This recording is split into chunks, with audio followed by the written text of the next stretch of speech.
I want you to picture this. A man inherited an old, crumbling house from his family. The walls were cracked, the roof leaked, the floorboards sagged, and he loved this house, but it was full of damage.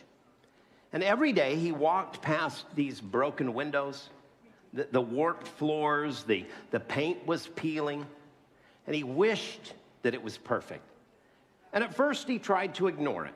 He painted over the cracks, he swept away the dust, he covered up the problems and hoped no one would notice. But you know, the damage didn't disappear. Eventually he realized the truth. If he wanted this house to be a home again, he couldn't just cover up the brokenness. He had to face the brokenness. He had to inspect every corner, every foundation beam, every flaw, and then he could begin repairing it. You know, that's exactly what step 8 is like. Your relationships, the ones that you've hurt and the ones who've hurt you, are just like that house. The cracks, the leaks, the debris from the past pain, the mistakes, they don't fix themselves. Covering them up or pretending they don't exist won't bring peace. Step 8 calls you to face the damage honestly and then take responsibility and begin rebuilding what's been broken. There's a turning point in the recovery journey, and this is it.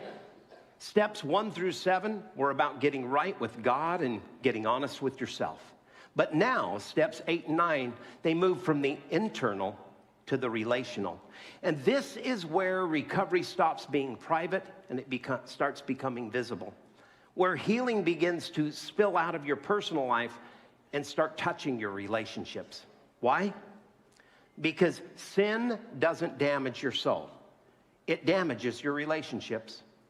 Your trauma didn't just affect you. It spilled into your words, your choices, your emotions. Your addiction didn't just hurt your body. It hurt people all around you. Your bitterness, your avoidance, your rage, your isolation, they left a wake of broken relationships. The debris of mistrust, betrayal, silence, conflict, and regret. And the truth is, you don't fully heal yourself.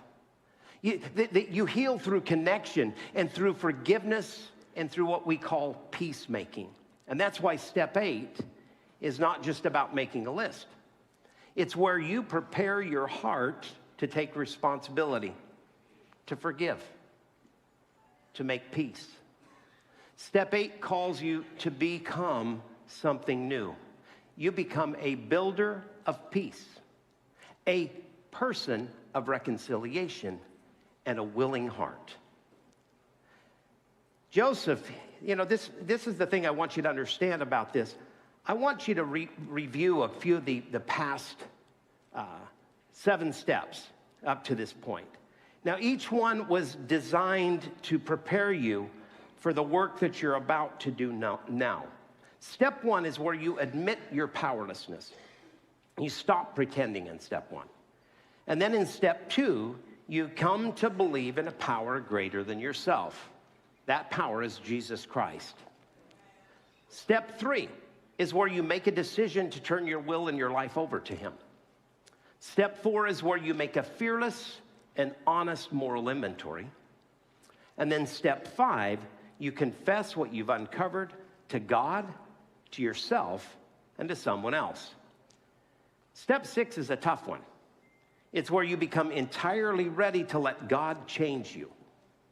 And finally, step 7, you humbly ask Him to remove the things that keep you stuck.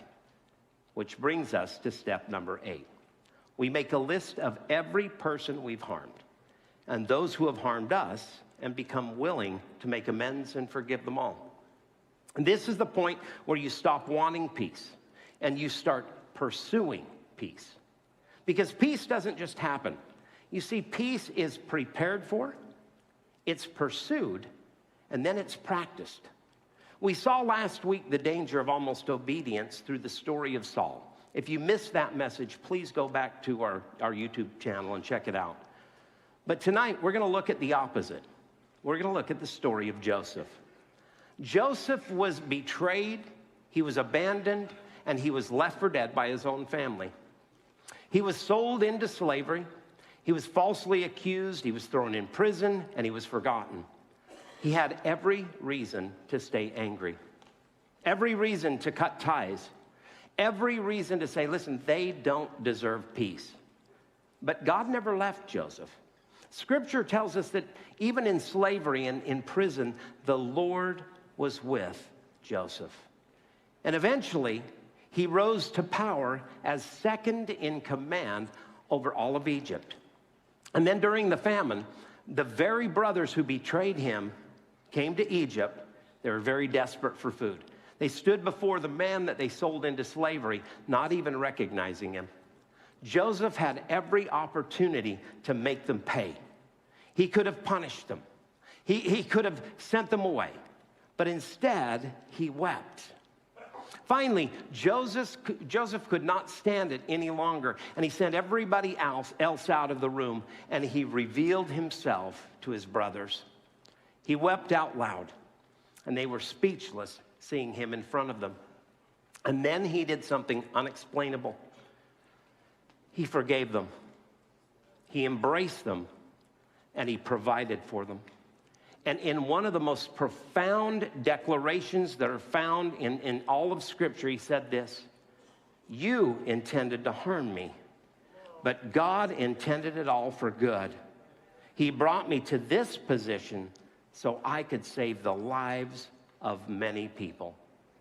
Friends, Joseph, he pursued peace, not because they deserved it, but because he had been healed. And he shows us that peace isn't found in payback. It's found in God's purpose. He teaches us some powerful lessons. You can be healed even if they never say they're sorry. You can forgive without minimizing the hurt. And you can be free even if they never change. That's the work of step 8. And that's the kind of healing that God wants to do in every one of your lives. You see, Joseph, he didn't skip the process. He didn't avoid the pain. He wrestled with the emotions and he cried. He tested. In fact, he actually waited. How many of you like to wait? None of us, right? But in the end, here's what he did. He chose to bless instead of choosing to curse. He chose unity instead of revenge. He chose peace instead of his pride. And guess what? You can do it too. Joseph's story isn't just inspiring. Friends, it's instructive. And it shows that peace is possible, even when the past is painful. But that kind of peace that Joseph walked in, it didn't happen by accident. It was the result of a journey of surrender, a journey of obedience, and of course, a journey of willingness. So, how do you begin? How do you become willing to pursue peace with the people who have hurt you the most, the ones that you've hurt also? Let's break it down into 4 steps to becoming willing. Now, I want to take a moment. If you did not receive a bulletin, I want you to raise your hand. Who did not receive a bulletin here? Raise your hand, it's okay. We know you tried to skip out. There should be pens right in front of you as well. Make sure you take notes. It's not a real long one tonight, but there's some really important truths I want you to pick up on. And I'll pause for a second as you get these. All right, let's get started. Peace begins with truth. Before you can fix what's been broken, you must first acknowledge the damage. That's the first fill-in. That's the first step in becoming willing. This is where many people get stuck. Not because they don't care, but because they don't want to feel the weight of what's been broken. Facing the fallout is uncomfortable, but denial only delays your healing. This step requires courage because it means pulling the mask off of your past and seeing things for what they really are. No more sugarcoating. No more avoiding. No more spinning the story to make yourself feel better. It's time to face the full picture. So here's what you need to do. Stop minimizing it. Stop saying things like it wasn't that bad or they probably have forgotten about it. That doesn't bring peace. It just buries the problem deeper. And stop spiritualizing it. Don't hide behind phrases like, God's forgiven me, so I don't need to deal with it. Yes, God forgives, but he also calls you to make amends and pursue peace. And stop pretending it's no big deal. It's a big deal. If it causes tension, if it causes distance or regret, it's a very big deal. It still weighs on your heart, and it also weighs on their heart. It matters to God. You know, some of the fallout in your life, it wasn't circumstantial. It was actually very, very personal. And some of the pain that you carry didn't come from strangers. It came from people that you love very much. And it also came from how you treated them. And if you're honest, some of the wounds in your relationships weren't just done to you, they were caused by you. Yeah. This is why ownership matters.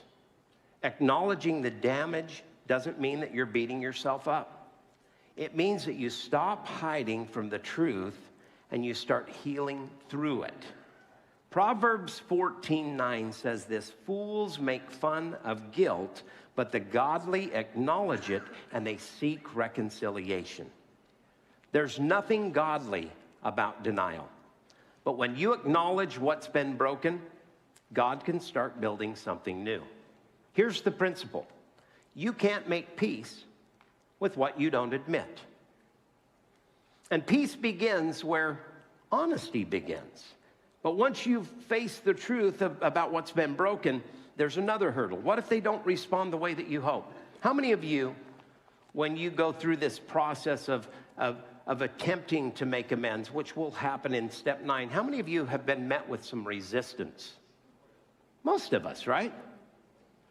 Well, that's where the next step comes in, because step 8 doesn't stop at owning the damage. It calls you to release the need to manage the outcome.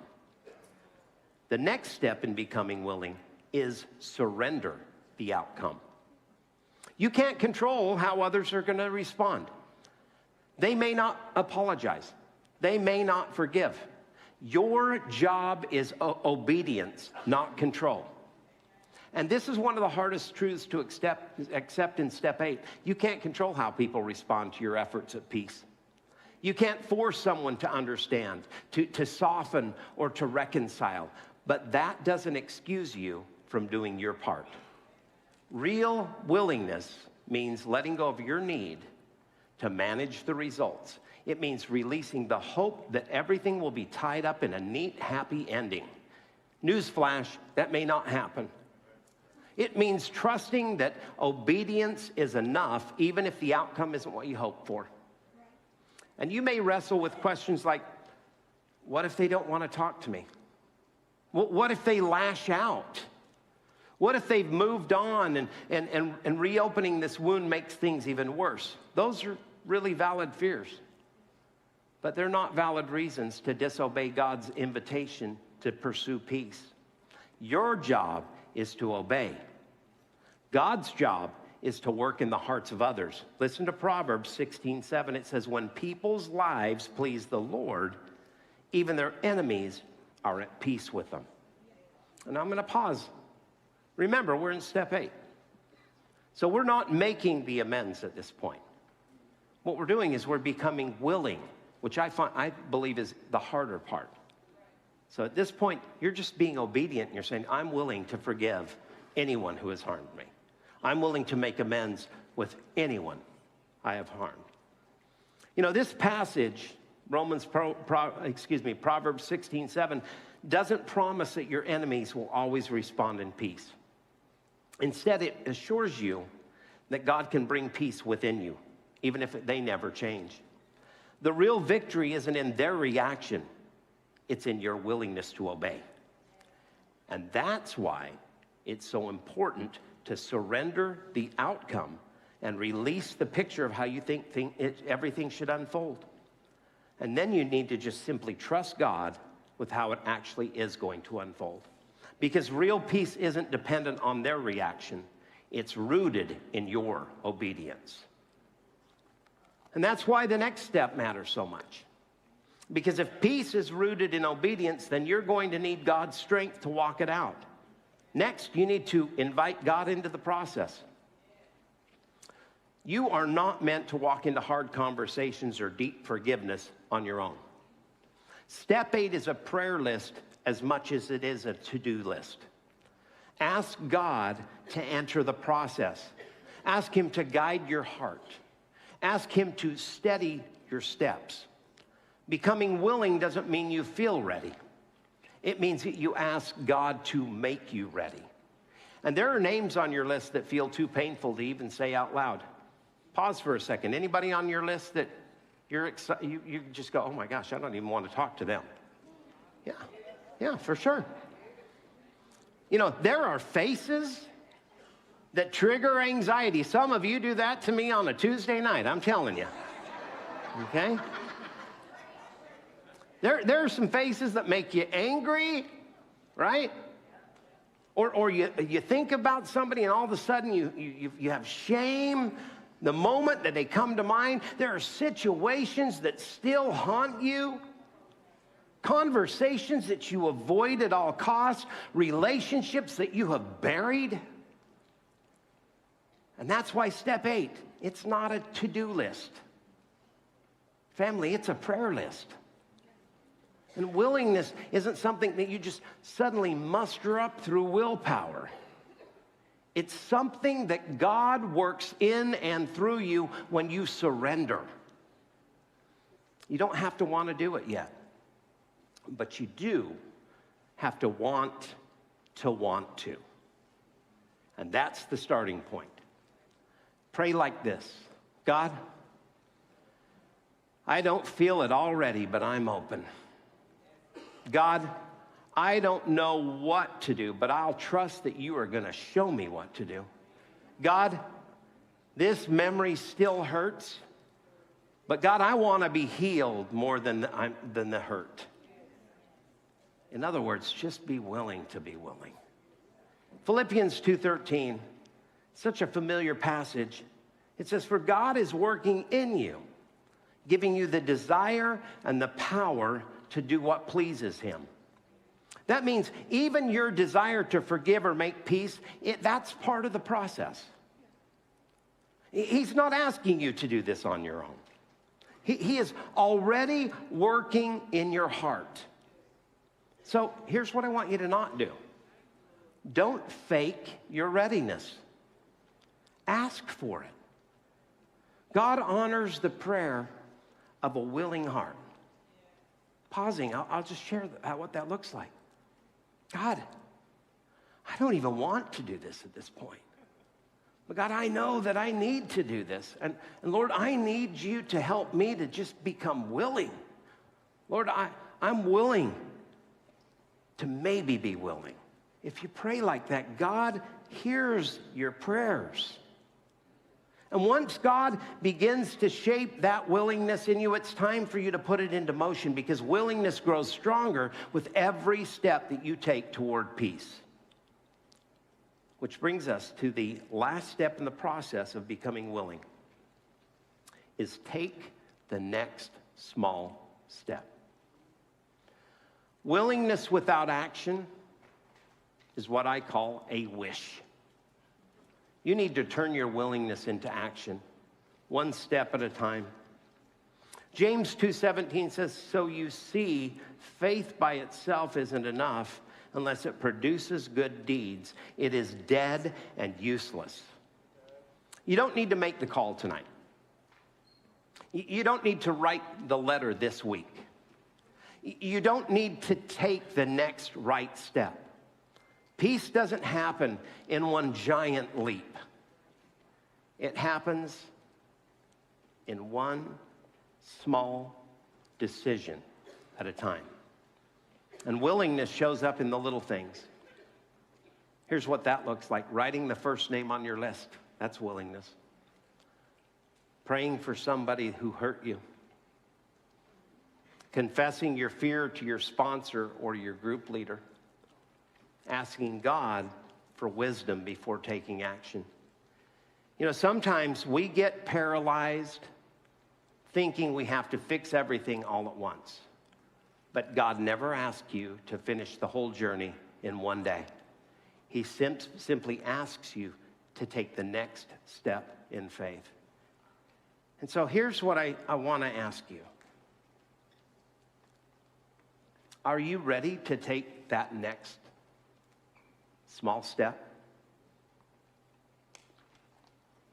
Are you so tired of living in the pain of the past that you're forfeiting the joy of the future because you're not willing to face the pain of the past? You're not willing to even address it? I want you to ask yourself a couple questions. What's the next small act of obedience that I can take toward peace? In fact, write that down on your outline. What's the next small act of obedience you can take? And then I want you to do this. I want you to write down, what's the one name that you've been avoiding to face? Write that name on your outline. And if you're sitting next to that person, maybe you can write a code name or something.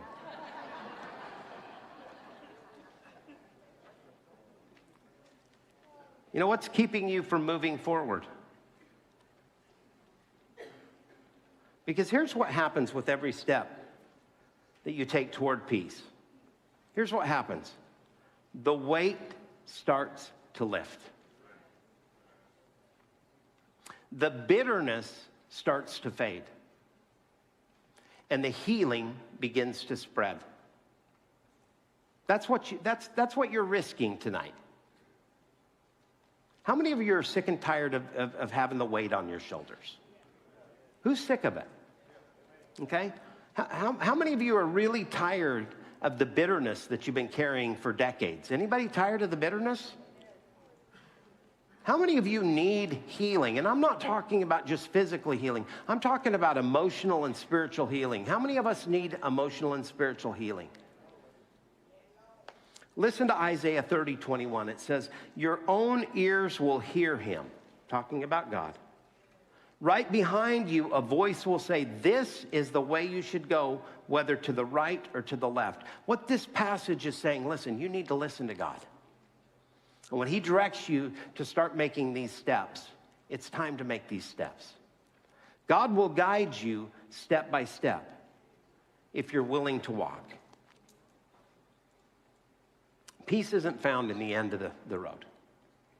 It's chosen with every step that you take. And you have a big choice to make. You can either choose to be like Joseph, or you can choose to be like Saul. Joseph had every reason to hold on to bitterness, but he chose peace. Saul had every opportunity to walk in obedience, but he chose control. You have two men, two completely different outcomes. Joseph forgave and he restored relationships, and Saul argued, he resisted, and he lost everything. So who do you want to be? Do you want to be Joseph, or do you want to be Saul? Tonight, you stand in the same place. Your choice shapes your healing. You can choose to be humble. You can choose to be honest, surrendered, and healed. You can be like Joseph, or you can be defensive, controlling, delayed, and hardened like Saul. You know, a couple weeks ago, some of you took a peace chip. And this is the peace chip. It's this, you see it on the board there. It says, I am willing to live peaceably. And of course, Romans 12:18. How many of you are ready to live peaceably? Well, tonight I'm going to give you an opportunity again.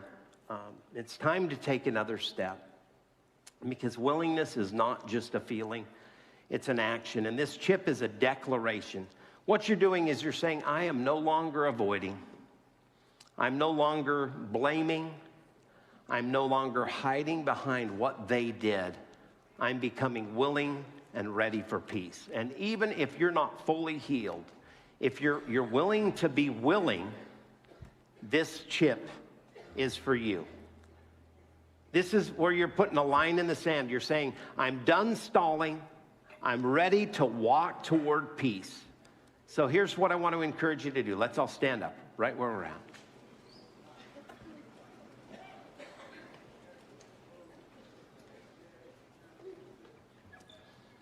Now, some of you came and got a chip last week, and you're saying, well, I already got the chip. You're still stuck, right?